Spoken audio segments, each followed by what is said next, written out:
Področje Green Techa predstavlja po našem mnenju izredno priložnost za celotno Slovenijo, za slovensko gospodarstvo, kot tudi za celotno družbeno okolje. Green Tech namreč združuje visokotehnološka znanja in pa prijazno ravnanje do okolja. Vsi vemo, da v bistvu so to glavne teme današnje Evrope in pa tudi celotnega globalnega gospodarstva.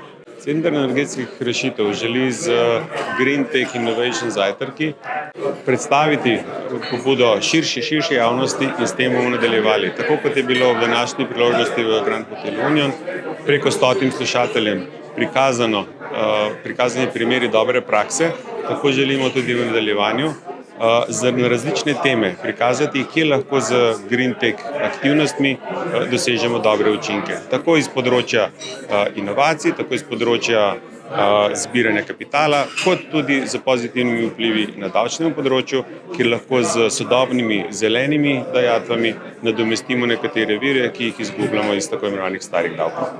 V Petrolu pomembno spreminjamo regijo.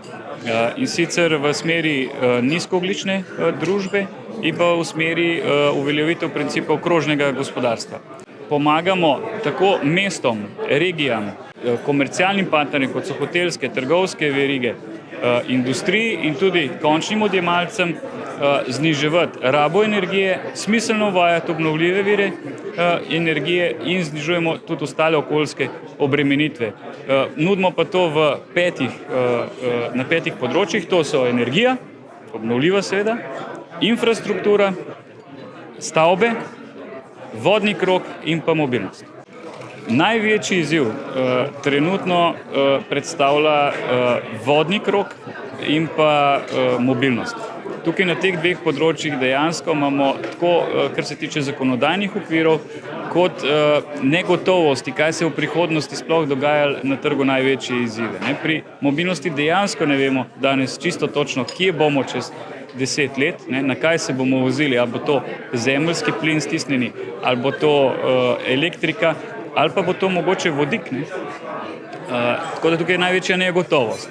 Medtem, ki pri vodnem krogu je pa največja priložnost, če se pravilno lotimo, če bodo spodbude pravilno usmerjene tudi kohezijskih sredstev, tukaj lahko postanemo podobno kot Danska, referenčna država v Evropi, po kateri se bojo tudi vsi ostali zgledovali. Torej v tej diskusiji o zelenem gospodarstvu, zelenih tehnologijah, trajnostnem razvoju se bom dotaknil zgrad, grajenega okolja. Zgradbe porabijo 40% vse porabljene energije, hkrati pa današnje generacije živimo več kot 90% svojega časa v notranjem zaprtem okolju.